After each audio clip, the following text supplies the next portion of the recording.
ating pag-iong ng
Ignacio family at ganoon din pagkakaarawan ng Kennedy Lee. Pagdasal din natin ang Diyos Ortiz at Fabio Diterio Sr. Silvina Diterio, Antonio Tango,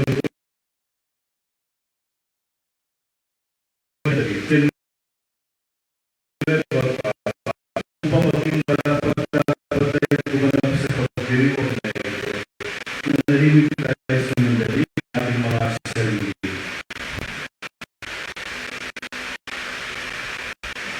Panginoon, ikaw ang aming Panginoon, kaawaan ng Panginoon.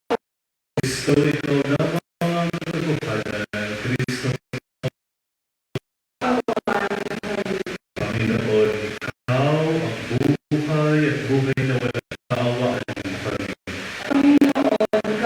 Panginoon Diyos, patawarin tayo sa ating mga kasalanan sa buhay na walang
manalangin tayo. Ang lahat ng mga utos mo ay mauwi sa pag-ibig sa iyo. O tao, ipagkaloob mong sa pagkalingban namin sa mga pag-indabati mong sumapit sa buhay na walang Espiritu Santo. Magtutupot ng sa pagpapahayag ng salita. Inaanyaya ng Panginoon ang mga mapapasaya sa Kanya. Tulad ng mga mulo, inaanyaya ng Kanya ng Diyos. Ang nasa aklat ni Propeta Isaías. Samantalang siya ang tawagin habang ang mga kawain ng taong nasamalitan at ang mga ito ay una ng malaking isipan.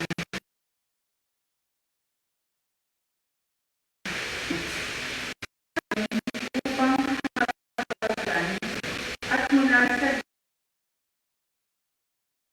Diyos ang iyong isipan, hindi ninyo isipan ang ating daan.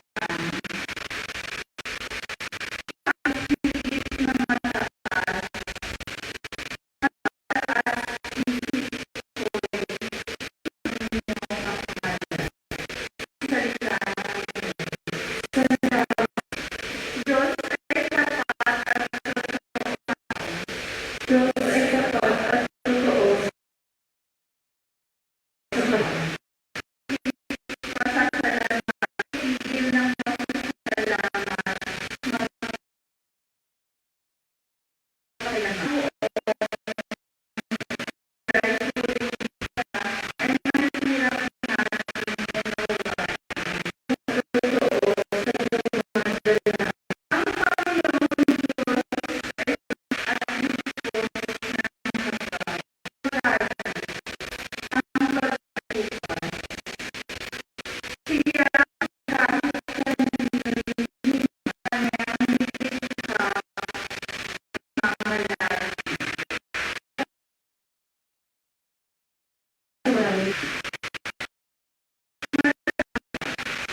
Kahit anong gawin ay kalalaking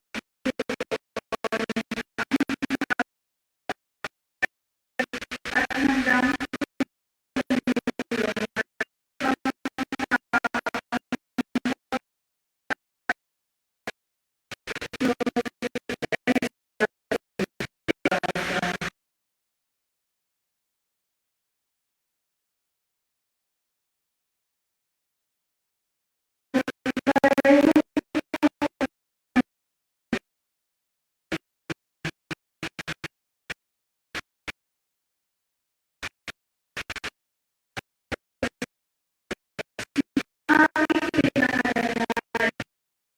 sa mamatay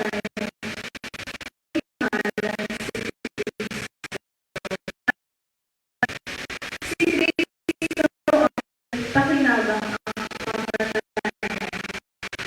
Pag-ibig ko buhay ang pag-ibig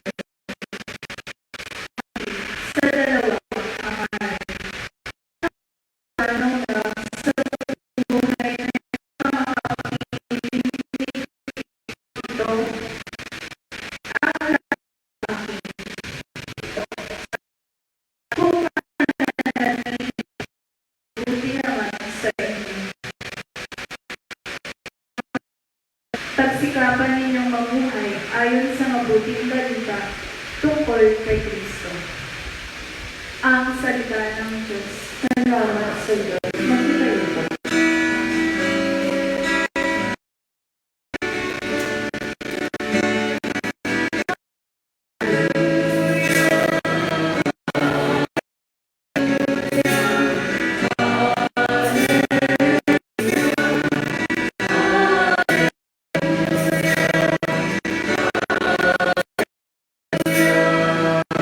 Kayo ng karampatang upa at pumaroon nga sila, lumabas na naman siya ng mag-iikalabing-dalawa ng tanghali at ng mag-iikatlo ng hapon, at yun din ang ginawa niya.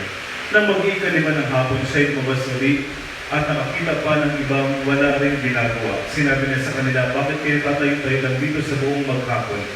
Wala pong magbigay sa amin ng trabaho, sagot nila. At sinabi niya, kung gayon, pumaroon kayo at gumawa sa aking ubasan. Pagtatakip silid, sinabi ng may-ari ng ubasan sa kanyang katiwala, tawagin mo na ang mga manggagawa at sila ay upakan. Pagmula sa uli hanggang sa unang nagtrabaho. Ang mga nagsimula ng mag-iikalima ng hapon ay tumanggap ng tig-isang denaryo. At nang lumapit ang mga nauna, inakala nilang tatanggap sila ng higit doon. Ngunit ang bawat isa ay tumanggap din ng isang denaryo. Pagkatanggap nito, nagreklamo sila sa may-ari ng ubasan. Sabi nila, isang oras lang po gumawa ang mga huling dumating, samantalang maghapon kaming nagpagal at nagtiis nang nakapapasong init ng araw. Bakit naman po ninyo pinagpare-pareho ang upa namin? At sinabi niya sa kanila, kaibigan, hindi kita dinadaya. Hindi ba nagkasundo tayo sa isang denaryo? Kunin mo ang ganang iyon at umalis ka na. Maano kung ibig kong upahan ang huli, nang tulad ng upa ko sa iyo? Wala ba akong karapatang gawin ang aking kaibigan sa ari-arian ko? O naiingit ka lang sa aking kabutihang loob? Kaya ang nahuhuli ay mauuna at ang nauuna ay mahuhuli. Ang mabuting balita ng Panginoon. Sinupuli ka namin, Panginoon sa Kristo. Magandang umaga po sa inyong lahat. Sa ika-25 dito sa karaniwang panahon, binibigay sa atin ng ating simbahan ang talinghaga tungkol sa mga manggagawa sa ubasan mula sa Ebanghelyo ni San Mateo. Na para bagang ang paalala sa atin lahat tayo ay inaanyayahan ng Diyos upang maging manggagawa, upang maging steward ng vineyard ng ating Panginoon. Anumang oras ng ating buhay, medyo maaga-aga man, tanghali o medyo hapon na, lahat ng pagkakataon ay inaanyayahan tayo ng Diyos. Medyo malakas tayo, mahina, bata, o medyo may edad na, ang paanyaya ay maging bahagi sa ubasan ng Diyos. Ang unang punto ng magandang pagnilayan namin dito ay ang Diyos ay palaging nag-iimbita, palaging nagbibigay kumbaga ng pagkakataon para sa ating lahat. Our God is a generous God sa lahat ng oras at sa lahat ng pagkakataon.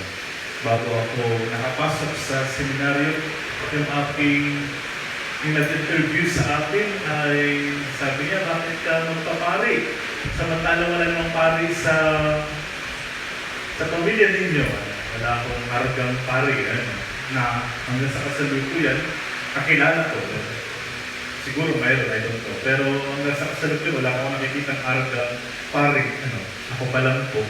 So yung tanong nung nag-interview, paano mo nagustuhan magpari samantalang wala naman yan sa bahay ninyo o sa pamilya ninyo? Di ko lang magsagot. Ang totoo, nahirapan ako sumagot talaga.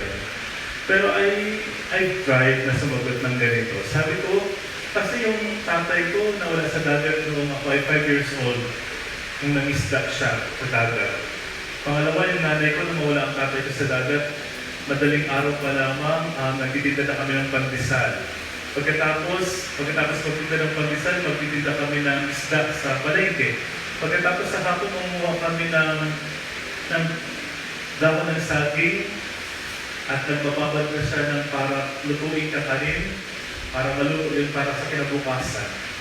Ano ang punto ko? Nakita ko yung tatay at nanay ko na mapagbigay. Binibigyan nila yung kanilang sarili para mabuhay ang kanilang mga anak. Wala roon ang pagiging parent, syempre. Pero yun ang unang punto sana ng isang gustong maging parent. Maging saksi siya ng mga mapagbigay na tao sa kanyang paligid. Sa palagay ko, hindi lamang ito tungkol sa parent. Sa palagay ko, tungkol din ito dapat sa isang gustong mag-asawa, magpakasal. Dapat may nakikita siyang mapagbigay sa kanyang paligid. Siguro dahil sa wala nang masyadong mapagbigay, wala na rin nagpapakasal. 23, wala na rin nagpapari. Diba? Kakaunti na lamang. Konting-konti lang talaga. Siguro, dumadami ng malamot. Totoo ba? Totoo. Minsan nakakahawa yun eh. Tingnan mo muna yung katabi mo kung ilan ang binigay niya. Bago ka, parang yung decision mo ay manggagaling sa ibang tao. Hindi naman sila nagbigay eh. Hindi na lang magbibigay. Parang gano'n. May mga gano'ng pagkakataon. I don't know. Most probably, I'm not talking about sa loob lang ng simbahan. Kahit na nasa labas ng mga pag-isa na. Oo. Eh yung pan eh, laki-laki ng bahay, ito lang ang binigay. Ilagay niya pa sa tarpaulin. Diba? May mga gano'n. Oo. Kaya pag minsan, tayo rin para nag-iisip kung bibigay ba tayo o hindi. Sir, kasi pag minsan, kanya-kanya tayong problema, di ba? Totoo naman eh. Hindi dahil sa madamot yung iba, kundi, di ba? Lahat kayo may problema, lahat may assignment. O kung maisipin ikaw ang sentro ng buhay nila, that's unfair, di ba? Meron din silang problema. At pag minsan gano'n ang pangyayari, ikaw na mismo ang mag-lift ng sarili mo. Tumawa ka na lang mag-isa. Kahit walang dahilan.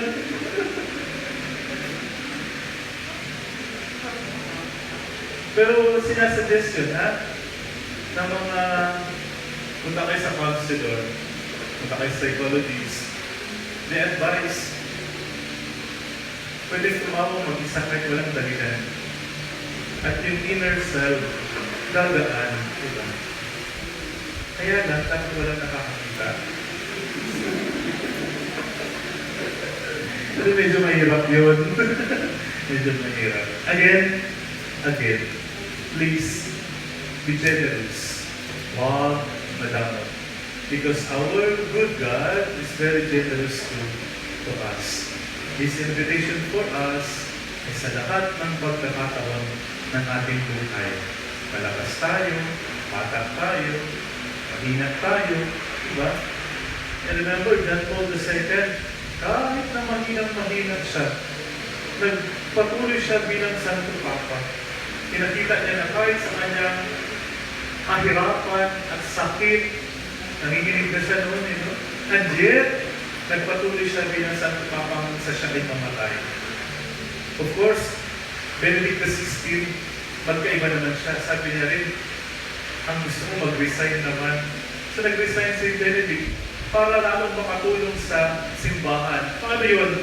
Nagwan siya, parang nag-backward siya upang mas lalo yung maipagdasal ang simbahan. Kasi pag nasa front ka, ang dami mong gagawin. Pero pag nasa back ka, pwede mong magawa yung pagdasal ng mabuti ang simbahan. Mag-reflect ng mabuti. Gumawa siya ng maraming libro ng mga talino kasi si Benedict XVI. Kaya nagkaroon tayo ng isang Pope Francis. Napakasipag naman ng mabuti. Siguro, buti, sana, dahil ang Diyos naman ay mabuti sa atin at mapagbigay, tayo rin sana, maging mapagbigay tayo sa lahat ng pagkakataon. May God bless us. Amen.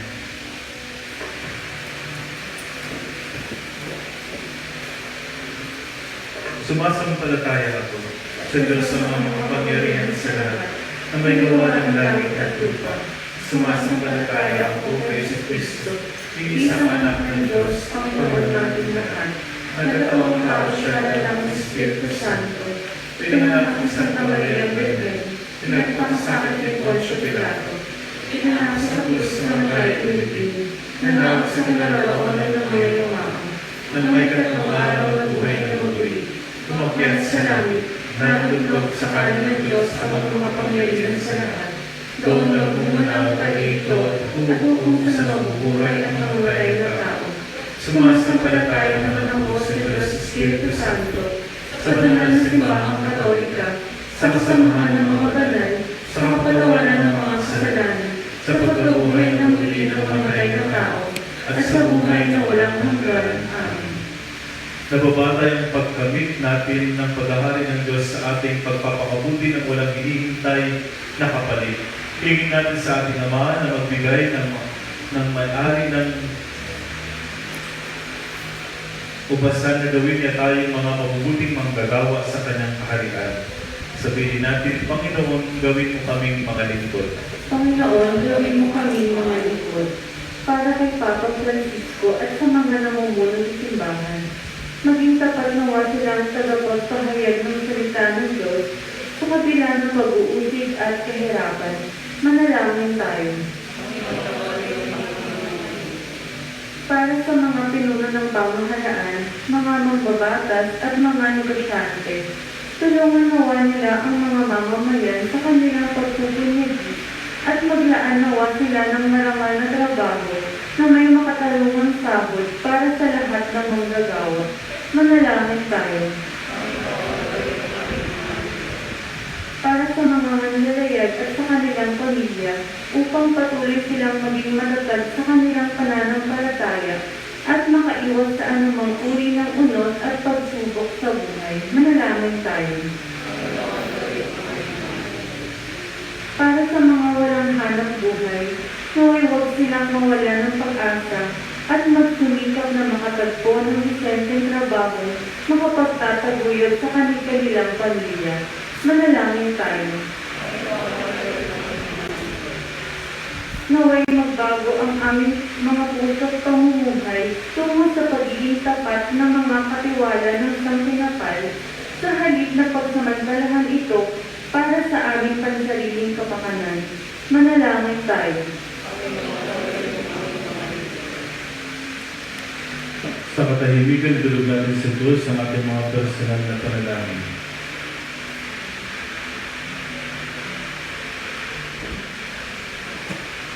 Ama namin makapangyarihan, bigyan mo ang aming mga panalangin at ipagdala mo sa amin ng sapat na biyaya na kinakailangan namin sa araw-araw upang kami patuloy na makapaglikod sa iyo at sa aming kapwa. Hinihiling nato kay Kristo ang aming tagapagligtas na magpa sa walang hanggan. Amen.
Manalangin kayo makapatigang ang paghahain natin ay kagandahan ng Diyos na makapangyarihan.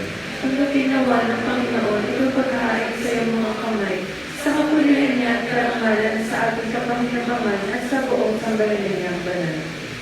Ama naming lumikha, maway mong talugdan ang mga alay ng iyong sambayanan upang pinahahayag namin ng may pananampalatayang matibay ay aming tanggapin sa banal na pakikinabang sa pamamagitan ni Jesucristo kasama ng Espiritu Santo magpasawalang hanggan. Amen. Sumainyo ang Panginoon. At sumayin, Kita sa Diyos sa inyong puso at diwa. pinasa namin sa Panginoon. Pasalamatan natin ang Panginoon ating Diyos. Dapat na siya ay pasalamatan. Ama naming makapangyarihan, tunay ng marapat na ikaw ay aming pasalamatan sa pamagitan ng Jesucristo na aming Panginoon. Sa dakilang pagtubos niya sa amin, ang kasalanan at kamatayang aming pasanin ay binalikat niya upang kami palayain at maitampok sa iyong lumingin. Siya ang nagtanghal sa amin bilang bibing hinirang, pari at haring lingkod sa iyong kamaalan.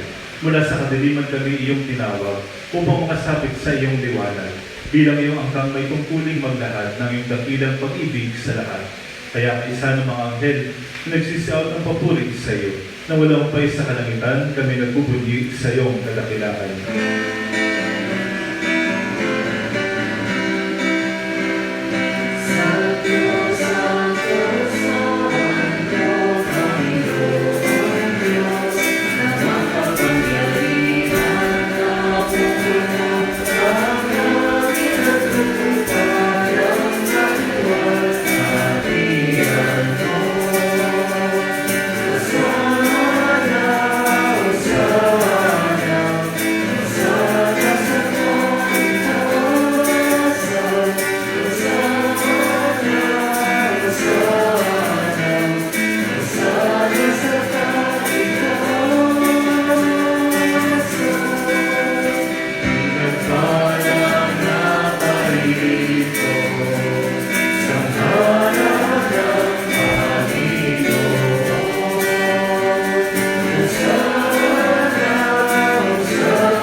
Ama namin banal, ikaw ang rupalang tanang kabanalan. Kahit sa pamagitan ng Espiritu ng banal ang mga kaloob na ito, upang para sa amin maging katawan at dugo ng aming Panginoong Jesucristo.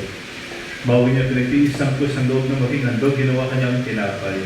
Pinasalamatan kanya, pinaghati-hati niya, nilagot sa kanyang malalit at sinabi, tanggapin niyo lahat ito at kanin, ito ang aking katawan na ihahandog para sa inyo.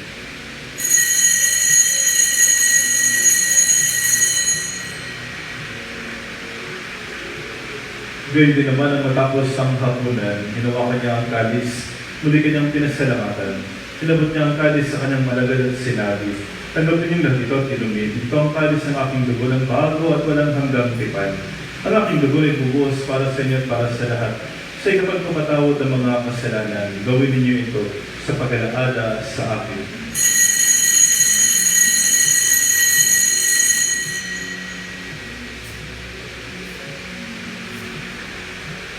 Ipagpunyi natin ang misteryo ng pananampalataya.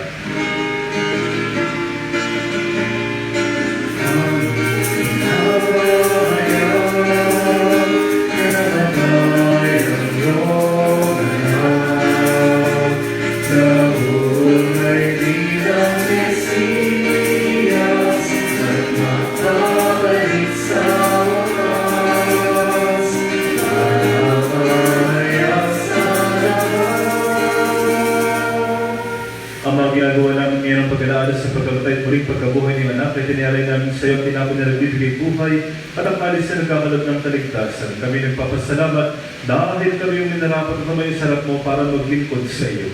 Isinasamo namin kami magsalo-salo sa katawan at dugo ni Kristo ay mabuklod sa pagkakaisa sa pamagitan ng Espiritu Santo. Ama, lingapin mong simbahang naganap sa buong daigdig.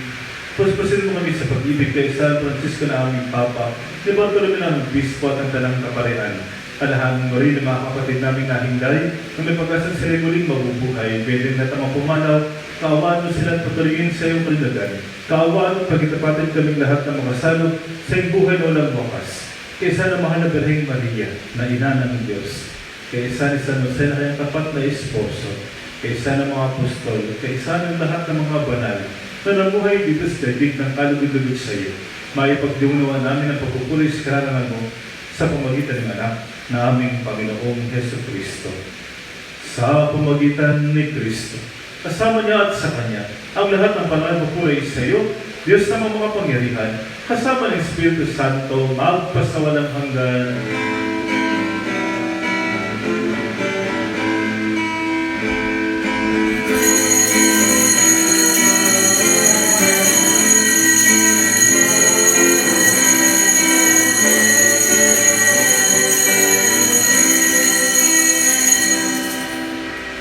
Tawagin natin Diyos Ama, ang ating mapagmahal na Diyos sa langit.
Hinihiling namin kami Diyos sa lahat ng masama, pagkaliban ng kapayapaan araw-araw, iligtas sa kasalanan at aliwas sa lahat ng kapahamakan. Samantalang aming pinananabikan na pinag-araw ng pagpapahayag ng tagapagligtas namin sa Yesu Kristo. Sapagkat sa iyo ang kaharian at ang kapangyarihan at ang kapulihan at kapakayanan. Panginoong Yesu Kristo, sinabi mo sa mga apostol, kapayapaan ang liwan ko sa inyo, ang aking kapayapaan ang binibigay ko sa inyo. Tunghayin mo ang aming pananampalataya at huwag ng aming mga pagkakasala. Pagkalooban mo kami ng kapayapaan at pagkakaisa, ayon sa iyong kalooban, kasama ng Espiritu Santo, magpasawalang hanggan. Amen. Ang kapayapaan ng Panginoon ay laging sumainyo. At sumayin. Mabigayan kayo ng kapayapaan sa isa't isa.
kordero ng Diyos na nag-aalit sa mga kasalanan ng sanlibutan.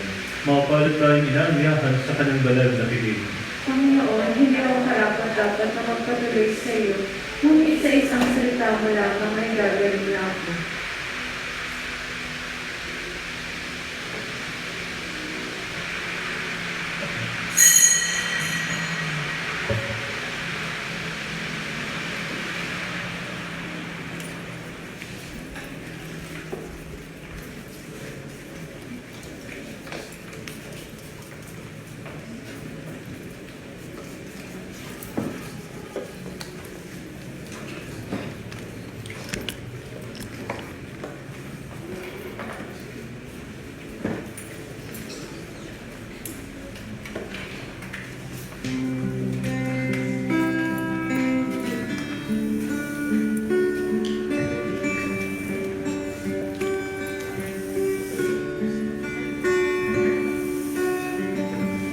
Lord, I come to you.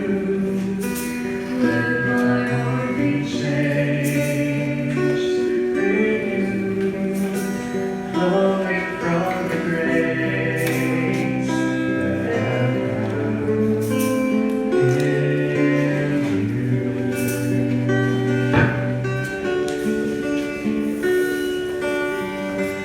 Lord, I come to know the weaknesses I see.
Ama naming mapagmahal, aming pinapagsalo mo sa banal na pakikinabang ay patuloy mong kaawaan at tulungan upang ang aming tinanggap ay siya nawang umiral sa pamumuhay namin sa araw-araw.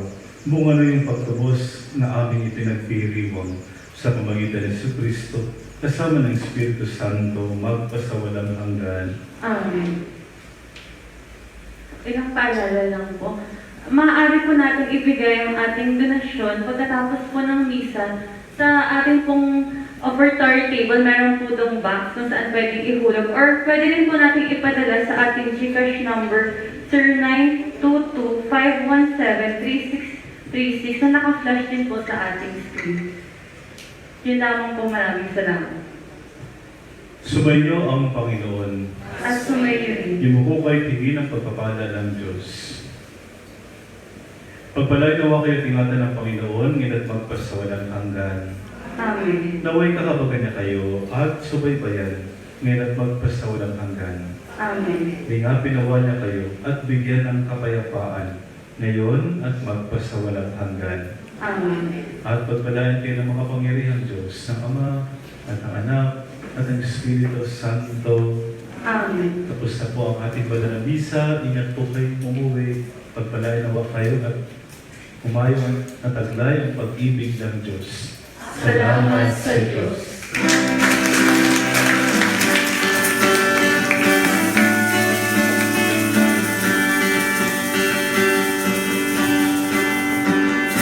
Pupurihin